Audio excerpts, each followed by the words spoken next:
오늘 저와 여러분들이 함께 나누실 말씀은 요한계시록 21장 23절부터 27절까지의 말씀입니다. 요한계시록 21장 23절부터 27절까지의 말씀. 함께 한 목소리로 하나님의 말씀을 함께 읽으시겠습니다. 그 성은 하나 나의 부심이 쓸데없으니 이는 하나님의 영광을 주시고 영원히 그 등쪽에 계시니라. 만국이 그 가운데 가지고 땅의 왕들이 자기 영광을 가지고 그리로 들어가리라. 낮의 성문들을 모지 닫지 아니하리니 거기에는 밤이 없으리라. 사람들이 만국의 영광과 존귀를 가지고 그리로 들어가겠고 무엇이든지 속된 것이나 가증한 일 또는 거짓말하는 자는 결코 그리로 들어가지 못하되 오직 어린 양의 생명책에 기록된 자들만 들어가리라. 아멘.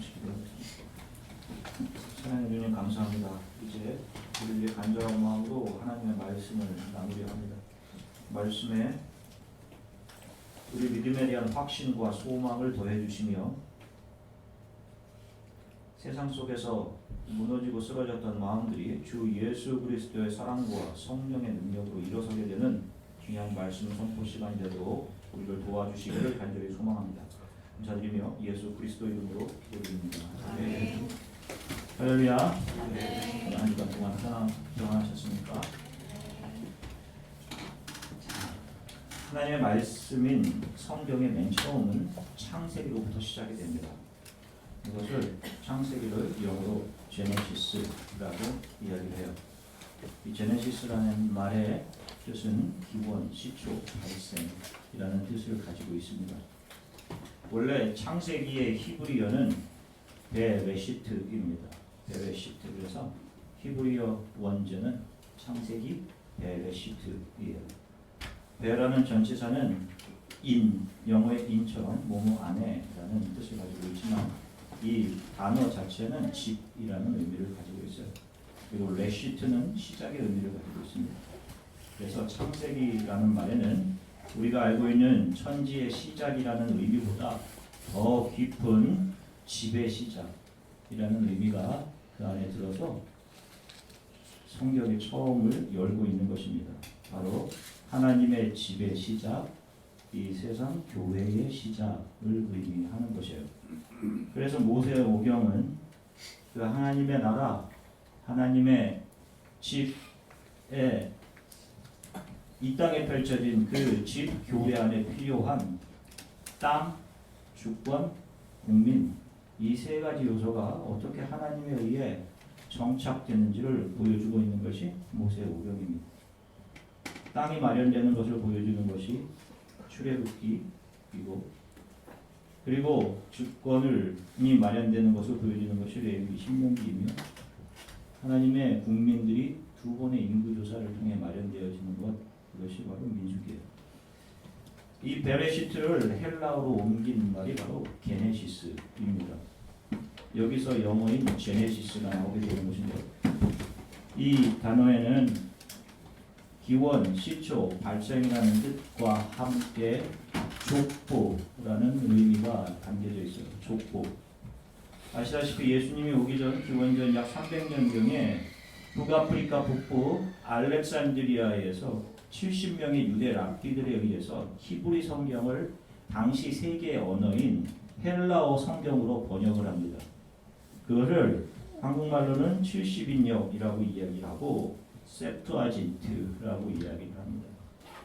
그들이 히브리어 성경을 헬라어로 번역하면서 헬라어로 족보, 톨레도트라는 단어를 다 게네시스라는 단어로 번역을 했어요.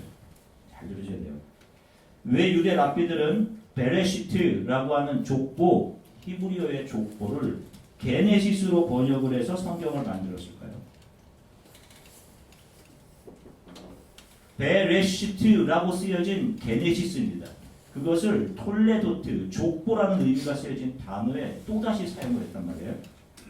그것은 그들에게는 대대로 뼛속 깊이 새겨져 있는 성경에 대한 이해가 있었기 때문인데 그들은 전통적으로 성경을 하나님의 구원의 섭리가 담겨진 책임과 동시에 성경을 하나의 족보로 본 것입니다.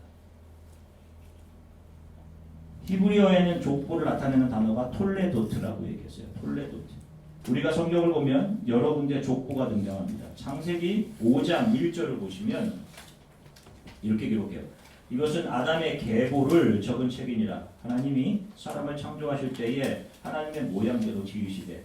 또 창세기 11장 10절 셈의 족보는 이러하니라. 셈은 곧 백세, 홍수 후 2년에 아르박삿을 낳았고. 여기에 나오는 계보, 족보에 사용된 단어가 히브리어로 톨레도트예요. 그런데 이 단어는 단순히 한 가문의 어떤 혈통을 나열한 어떤 지니올로지, 어떤 그런 족보, 일반적인 족보를 이야기하는 것이 아니라 하나님께서 하나님의 뜻을 이루어 가시기 위해서 특정한 목적을 가지고 기록한 족보가 바로 톨레도트인 것입니다. 그리고 유대 랍비들은 이것을 헬라어로 게네시스로 번역을 하고 있는 거예요. 이 족보가 창세기에 여러 번 등장하고 또 역대상 1장에도 등장하며 신약으로 넘어와 마태복음 1장과 누가복음 3장에 기록되고 있는 거예요. 누가복음 3장 38절을 보시면 이렇게 기록되어 있어요. 그 위는 에노스요, 그 위는 셋이요, 그 위는 아담이요, 그 위는 하나님이시니라 라고 하면서 이 게네시스의 가장 머리를 누구로 이야기하고 있습니까? 누구? 하나님. 그 하나님이 시작하신 교회 안에 족보를 만드시고 그 족보 안에 아담을 집어넣으신 거예요. 하나님 밑으로. 그리고 그분의 은혜로 시대마다 그 족보를 영원한 구원으로 불려드려진 자들을 그 안에다 기록해 넣고 계신 것입니다. 요한복음 3장 12절을 함께 읽어보시겠습니다. 요한복음 3장 12절입니다. 함께 읽으시겠습니다. 이기는 자는 함께 읽을게요. 네, 함께 읽겠습니다. 이기는 자는 내 하나님 성전에 기둥이 되게 하리니 그가 결코 다시 나가지 아니하리라. 내가 하나님의 이름과 하나님의 성 곧 하늘에서 내 하나님께로부터 내려오는 새 예루살렘의 기둥과 나의 새 이름을 그 위에 기록하리라. 아멘. 굉장히 중요한 말씀입니다. 이것은 7교회 중에 칭찬을 받은 빌라델비아 교회에 주신 말씀이에요. 자, 이 빌라델비아 교회 성도들에게 편지를 주시면서 예수님께서는 이기는 자들은 그 이름을 하늘 교회 성전 기둥에 그들의 이름을 기록해 주겠다, 이런 말씀을 하시는 겁니다. 베레시트, 게네시스, 바로 하나님의 교회가 태초와 더불어 이 땅에 시작되었고 이 땅에서 하나님의 은혜 안으로 들어와 하나님의 섭리를 이해해서 믿음으로 이 세상을 이기는 자들, 그들이 바로 이 베레시트, 게네시스 안에 그 이름이 기록되게 될 것이다 라는 그러한 말씀을 하고 계신 거예요. 그러니 오고 오는 세대 가운데 계속적으로 그 이름은 이 게네시스 안에 기록되고 있는 것입니다. 그리고 이 족보 안에는요, 하나님에 의해 선택되어 은혜 안으로 들어온 자들의 삶들이 어떠한 것인지를 보여주고 있음과 동시에 하나님의 은혜를 떠나서 하나님으로부터 유기되고 버려진 자들, 그들은 어떤 삶을 살아가는지를 동시에 보여주고 있어요. 이것이 바로 이 게네시스의 특징입니다. 그 예가 바로 창세기 4장에 등장하는 가인의 후손의 족보와 5장에 등장하는 하나님의 백성 아벨의 뒤를 잇는 셋을 통해 세상에 나오게 되는 하나님의 사람들의 계보인 거예요. 창세기 4장 16절서부터 22절까지를 같이 한번 읽어보시겠습니다. 창세기 4장 16절서부터 22절입니다.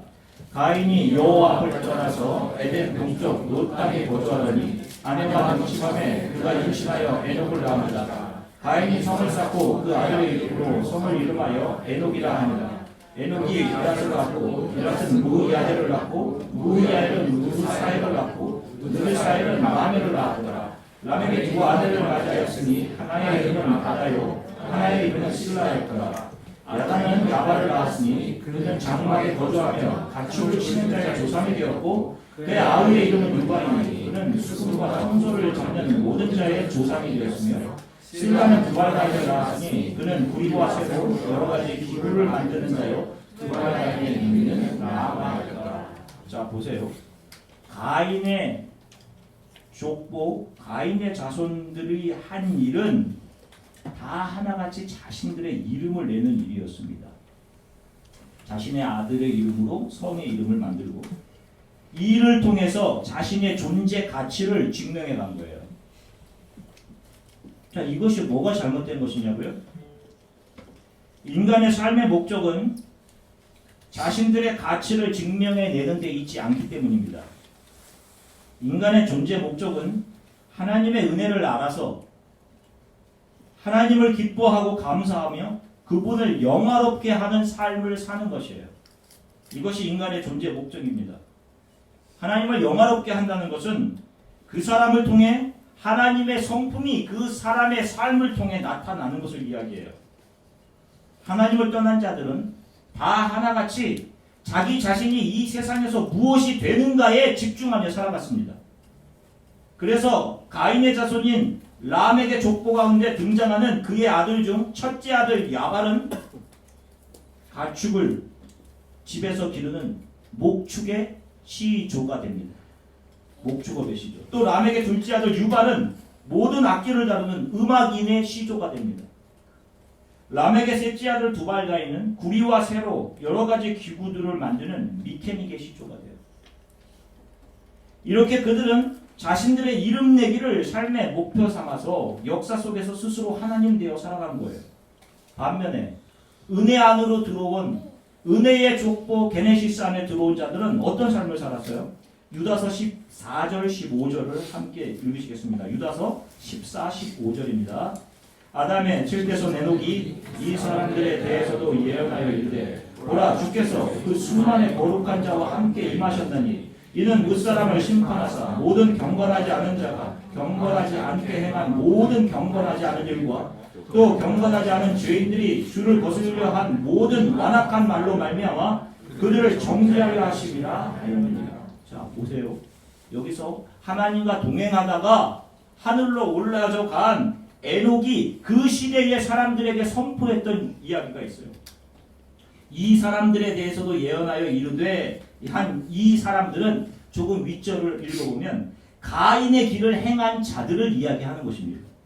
하나님을 떠나서 그렇게 너희들 이름을 내세우며 살아가는 너희들에게 하나님의 심판이 곧 임할 것이다. 그는 그 시대에 선지자의 역할을 하며 살아간 거예요.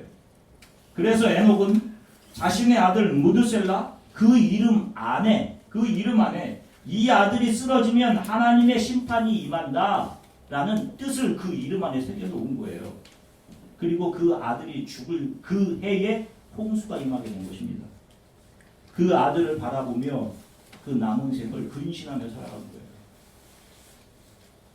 노아의 아버지 라멕은 또 어떻습니까? 노아의 아버지 창세기 5장 28에서 29절 같이 함께 읽겠습니다. 창세기 5장 28절에서 29절입니다. 라멕은 182세에 아들을 낳고 이름을 노아라 하여 이르되 여호와께서 땅을 저주하심으로 수고롭게 일하는 우리를 이 아들이 안되었다. 아멘. 보세요. 자신의 조상으로부터 내려온 심판에 대한 일 이것을 기억하면서 하나님 이 아들로 이 땅을 위로해 주세요. 심판이 약속이 떨어졌지만 그 하나님의 진노 가운데서라도 긍휼을 잊지 말아 주십시오 라고 그 아들의 이름을 위로 노아라고 적어 놓아 그 아들 자체를 바라보며 기도하고 있는 것이에요. 그들의 삶은 다 하나님이 이 땅에 펼쳐놓으신 심판과 구원에 관해 그들의 입으로 그것을 증거하며 그들의 삶으로 그 일을 묵묵히 감당해낸 것입니다. 하나님이 나를 놓으신 이 시대에 내 삶을 통해 하나님의 구원의 계획이 온전히 드러나게 해주십시오.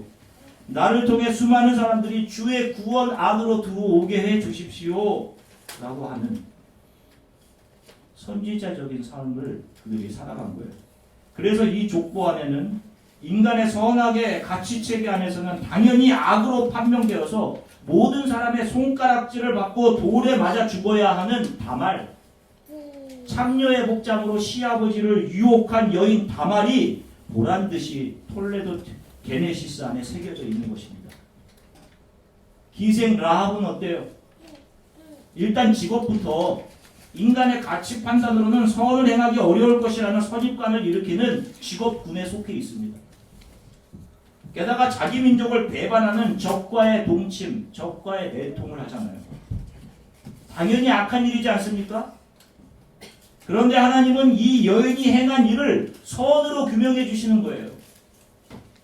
하나님이 펼쳐가시는 구원의 경륜 속에 자신은 무엇이 되든 어떤 도구로 사용되든 상관없이 나의 낮아짐도 높아짐도 하나님의 나라를 하나님의 손에 사용되는 것이라면 나를 통해 하나님의 뜻이 온전히 드러나기만을 바란 것입니다.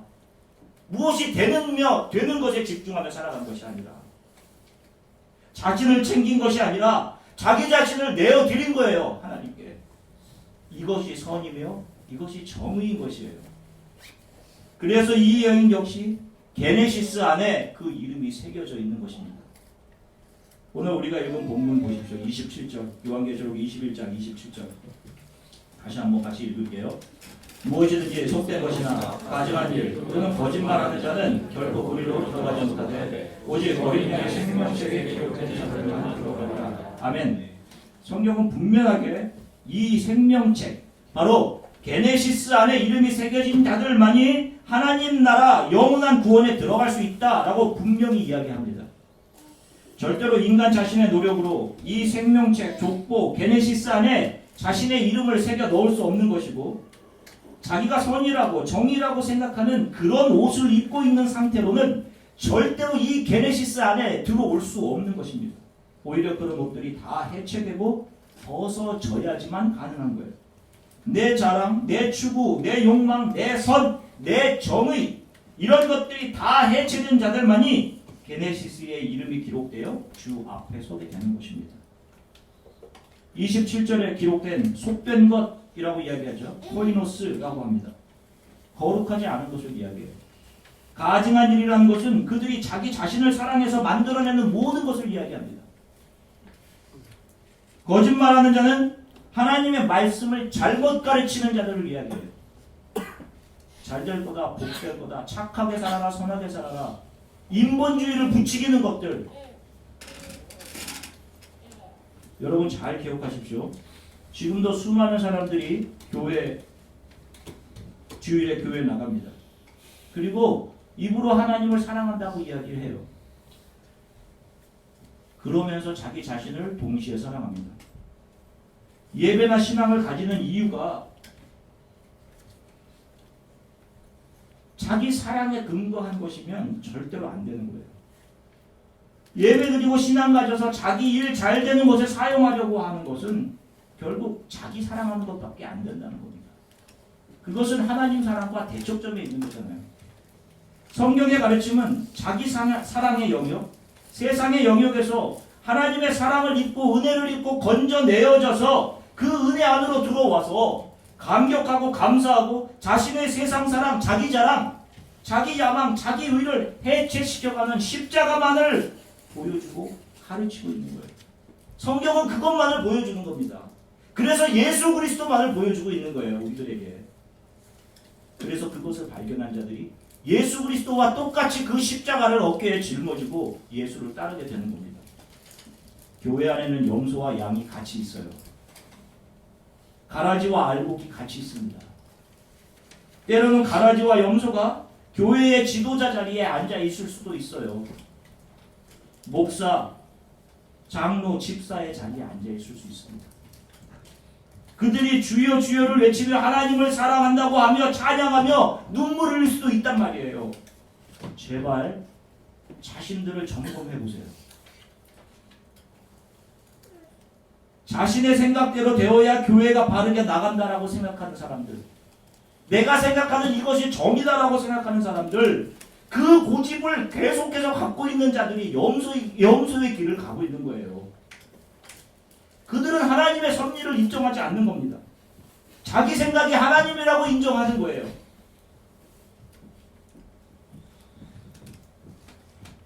다들 내가 내려놓아지고 내 생각 정의가 망한 자리에서, 다 해체된 자리에서 생명이 살아나게 되는 원리, 다 죽어야 살아나는 십자가의 원리를 전혀 모르는 자인 겁니다.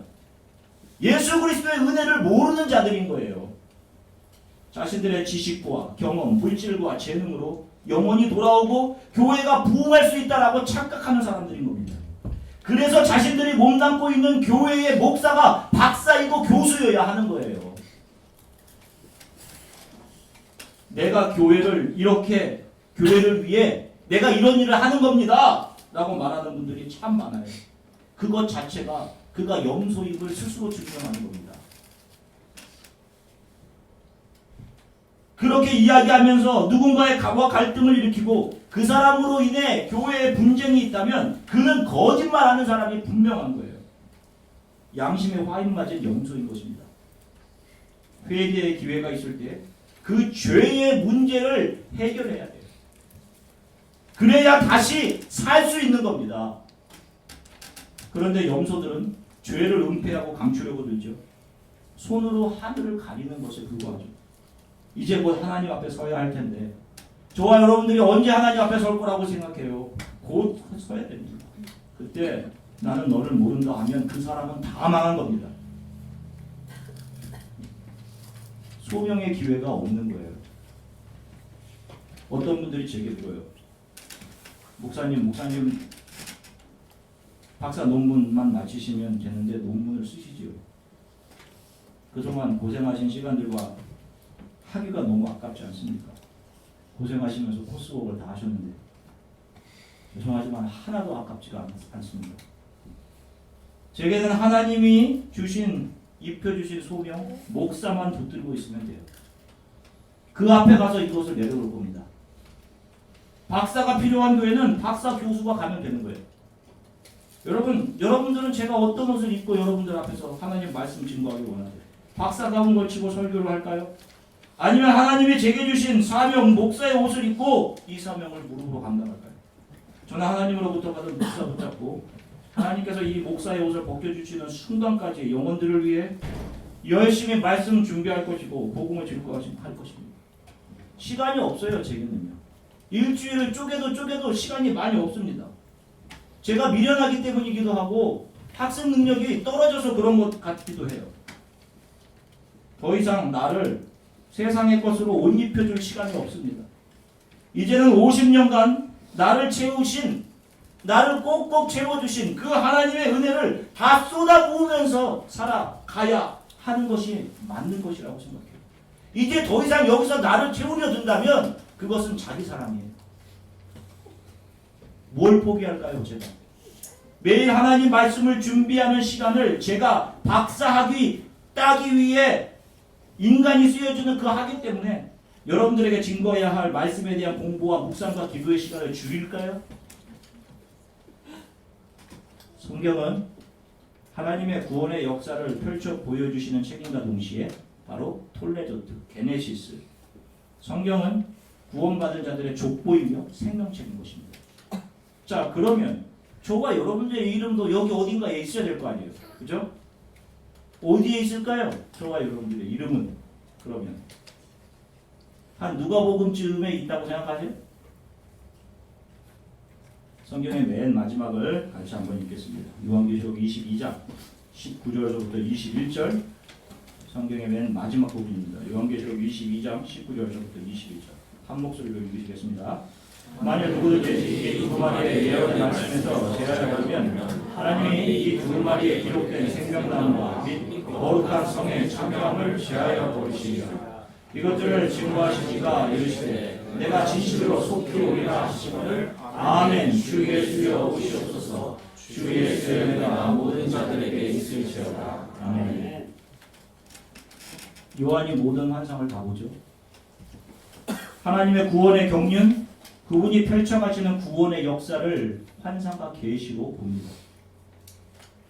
세상의 눈으로 볼 때 지금 그 시대는 로마 황제, 지금 모든 사람들의 머리 위에서 자기를 신격화하고 예수 믿는 자들, 다른 신 믿는 자들을 잡아 죽이고 박해하는 그의 나라가 진짜 힘을 가진 나라인 줄 알았는데 환상 중에 보니 하늘을 보니 그것과는 감히 비교조차 할 수 없는 엄청난 하나님의 보좌가 하늘 위에 펼쳐져 있는 것을 봅니다. 이 모든 상황을 보고 그 역사 가운데 하나님께서 풀어놓으시고 펼쳐주시는 모든 하나님의 섭리와 경륜을 보고 그 경륜을 이해하게 돼요. 그때 하늘에서 한 음성이 들립니다. 이 두루마리 생명책의 말씀, 게네시스 이 계시의 말씀을 이해하고 세상을 사랑함과 자기 사랑을 버리고 이 말씀을 지켜내는 자들만이 거룩한 성에 참여하게 될 것이다 라는 말씀이었어요. 이 말씀이 요한에게 들려집니다. 그리고는 그 음성의 주인공이신 예수께서 내가 진실로 속히 오리라 라고 하니까 그 순간 요한이 목소리를 높여서 아멘 주 예수여 오시옵소서 마라나타 라고 외친 것이고 그 모든 계시와 말씀을 받은 요한이 기쁨과 감격의 목소리로 주 예수의 은혜가 모든 자들에게 있을지어다 라고 말을 하고 있는 것이에요. 그리고 그 뒤에 무슨 말이 있습니까? 마지막으로 무슨 말이 있어요? 아멘이 있어요. 이 아멘을 누가 하는 것이냐 하면 바로 예수 안으로 들어와 이 말씀을 듣고 읽고 묵상해 이 계시를 이해하게 된 자들입니다. 그들은 이 말씀을 사모하고 이 말씀을 날마다 읽고 묵상해 더 분명히 알게 된 하나님 나라의 구원의 경륜 앞에 자신의 삶을 엎드리게 된 자들이에요. 이전까지 이 세상을 사랑하고 자신을 사랑해서 자신의 능력을 한껏 발휘해 다른 이의 머리 위로 올라가려고 자신의 명성을 쌓고 칭찬을 쌓기 위해 몸부림치며 살았던 그 삶이 아무것도 아니었음을, 그것은 배설물만도 못한 것, 자신을 영원한 죽음으로 끌고 가는 사단의 달콤한 미끼였음을 발견하고 영원한 하나님 나라, 영원한 구원, 부활이 분명히 있음을 믿음의 눈으로 보게 되고 그들이 이 역사 가운데 펼쳐가시는 하나님의 구원의 섭리, 지금 이 시간대에 자신을 두신 그분의 뜻을 자신이 지금껏 사랑하던 세상을 버리고 십자가를 자신의 어깨에 둘러매고 이 현재를 지나가는 자들인 거예요. 그들이 매일의 삶 속에서 주 예수여 어서 오시옵소서 라고 외치며 아멘 그렇습니다. 주 예수여 어서 오시옵소서 아멘 이렇게 매일 화답하는 거예요. 그 아멘 하는 자들이 이 톨레도트 게네시스 안에 그 이름이 들어오게 되는 것입니다. 그래서 성경의 맨 마지막이 그 생명책에 들어오게 되는 성도들의 화답인 성경을 닫기 전에 그 성도들의 화답 아멘으로 이 성경이 마치게 되는 거예요. 사랑하는 성도 여러분, 여러분들은 이 말씀을 듣고 읽고 묵상하시면서 하나님의 구원의 경륜을 이해하게 되어서 주 예수여 어서 오시옵소서 아멘 하며 이 게네시스 안으로 들어온 자들이에요. 만약 그렇다면 여러분들이 정말 그러시다면 이 물질계를 지나가면서 여러분들에게 가장 중요한 일이 무엇이겠어요? 생각해 보세요. 뭐가 가장 중요하겠어요? 하나님의 뜻대로 사는 겁니다. 그분의 뜻이 내 이 작은 삶, 정말로 타이니한 이 삶, 짧은 삶을 통해 하나님의 뜻이 드러나는 거예요.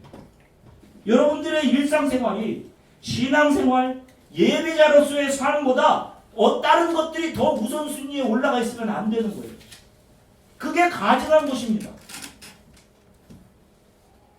여러분들의 일상이 오히려 예배와 신앙생활로 인해 불편해지면 여러분들 그것이 기쁜 거예요. 그것이 여러분들에게 복된 겁니다. 여러분들의 삶의 우선순위는 모든 것보다 하나님을 경배하고 누군가를 예수께로 돌아오는 일, 이것이 여러분들의 삶의 가장 우선순위에 있어야 되는 거예요.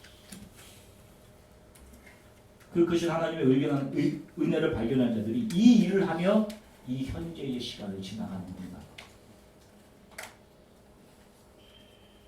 그러면서 그들은 만 가지 은혜를 받았는데 이 작은 것으로 어떻게 그 은혜를 갚겠습니까? 이 현재를 영치 없는 사람의 모습으로 자신의 모든 것으로 주의 일을 하다가 주 앞에 서는 거예요.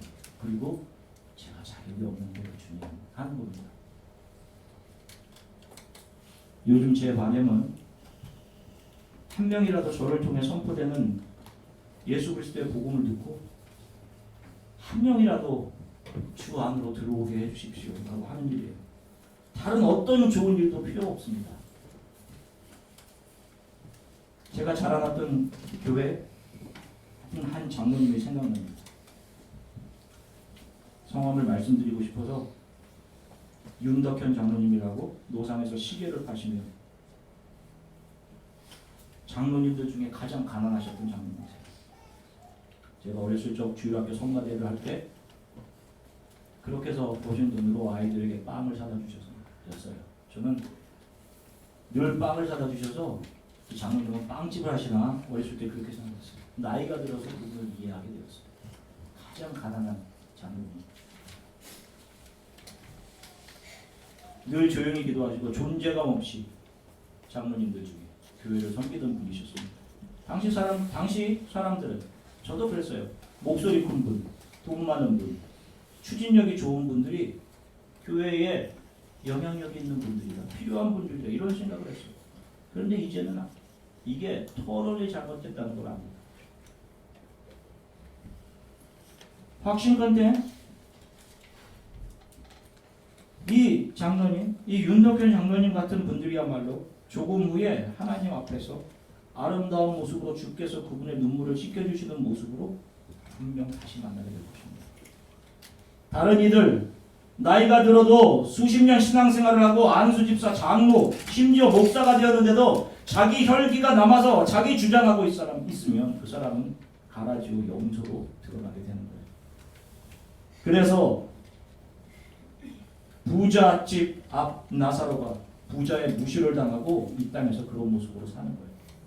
그리고 하나님 나라에서 반대의 모습으로 역전되는 거예요. 나사로의 모습은 무능의 모습이 아닌 세상에 속한 자와 하나님께 속한 자를 두 대비로 보여주시는 게네시스의 연장도인 거예요. 왜 지금 교회 안에도 세상의 눈으로 영향력 있어 보이는 두 부류를 이 안에 그대로 존재하게 하시느냐.